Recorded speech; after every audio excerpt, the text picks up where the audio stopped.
Okay, so here is part 2. So my husband gets the calling card from the state police. He calls me. He gives me the number to give them a call. Now I'm thinking, well, here we go. They are going to do something, or something has come up with Joseph. No. And I think that I think I've put it out, my conversation with the state police.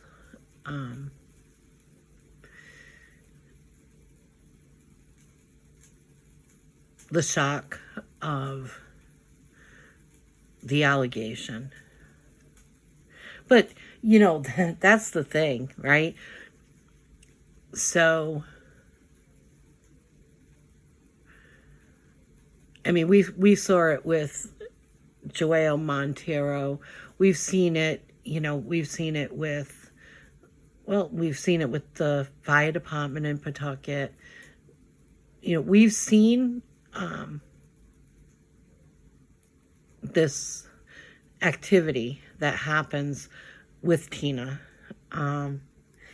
We saw it with the federal court testimony of Craig Letourneau, where he mentions everybody that has been monitoring me on social media.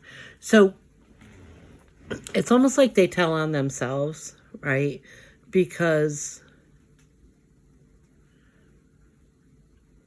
I think it was within, I don't want to say how long it was within, me posting something that had nothing to do with Tina or the city of Pawtucket. It didn't have anything to do with the state. But how quickly it was seen.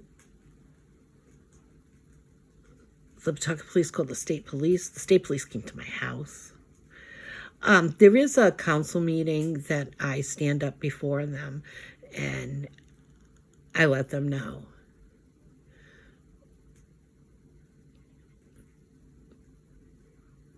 how ridiculous this was. But it goes further than that, right? So as I'm speaking recently with the state police, they have my name, they have my date of birth, and they have this complaint that was sent over to them by the Pawtucket Police Department accusing me of wanting to kill somebody. This is what we're living with, people. This is Pawtucket police. So we didn't get into the whole report. I forget who it was that read the last the conclusion, and the conclusion was that there was no criminal activity. So when they're pulling this up and they're like, oh yeah, here's your report, and I'm asking about Turtle Boy, over and over, they're pulling up this false allegations against me.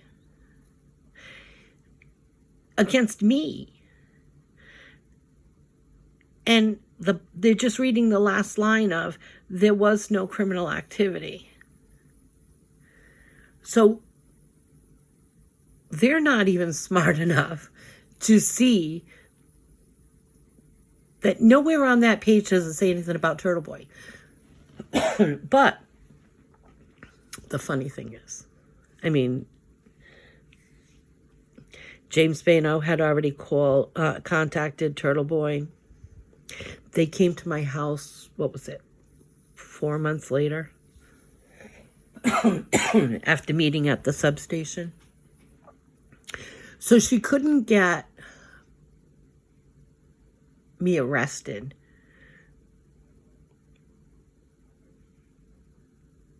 for the bogus attempt of accusing me of wanting to kill somebody. Now, if anybody knows me, then I'll pick up a spider and put it outside before I would ever kill it. That's not who I am. I don't wish harm on people. I look for karma to take over. But never, ever, ever have I laid a hand on anyone. Never. So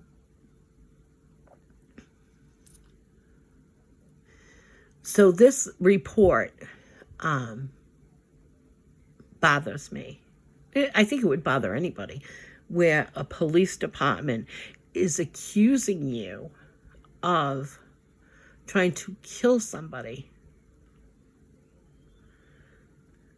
I mean, only that the state police saw that it was stupid and that had nothing to do with Tina, or I'd be locked up right now. Can you imagine? Can you imagine? I can guarantee you, if I worked for the city of Pawtucket, I would have been fired over that post that had nothing to do with anybody, even in the state of Rhode Island. So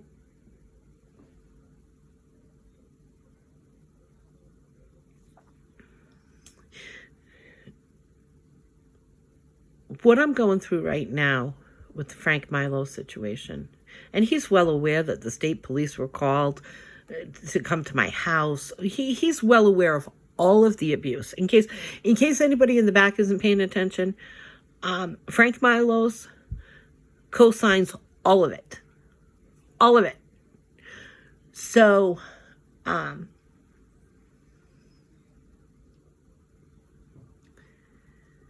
think that, as upset as I am over that report being at the state police with my name on it, even though, it didn't move forward on anything because the state police could see that it was a bunch of bullshit. And as upsetting as it is that it's there, I welcome the opportunity to present this to the courts. I welcome it. Along with the video of me at the council meeting explaining it. I know many times I say to people, you have a phone. Why didn't you videotape your interactions with certain people? I come with receipts, whether it be in paper form or video or audio, whatever it might be. And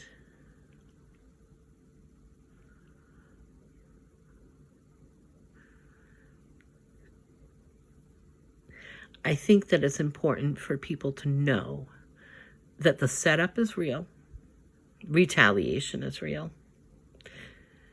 and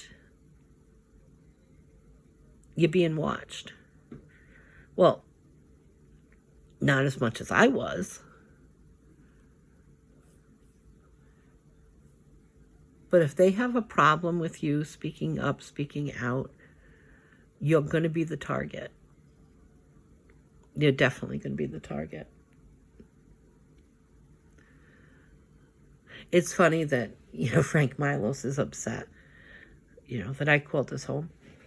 I wonder how he would feel if he was me, with the state police showing up for such nonsense.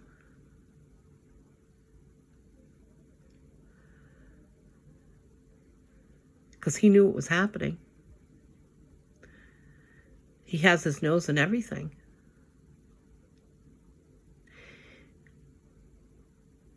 And did Tina really think that the state police weren't going to see this for what it was? Come on. Come on.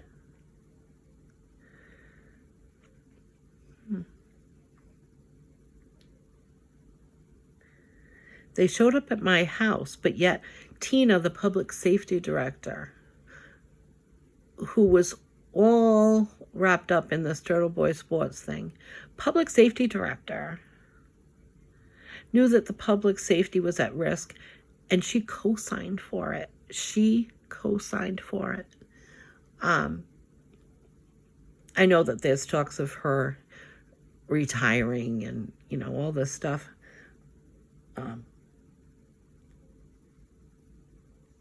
How much destruction has she done in the city of Pawtucket? When we look at it, how much destruction? If I have a story, it's got to be many, many more stories. Much more evidence of her corruption and retaliation. And I'm going to get into a little bit of the Terry O'Neill, what I know of the situation, what I was involved, how I was involved with the situation.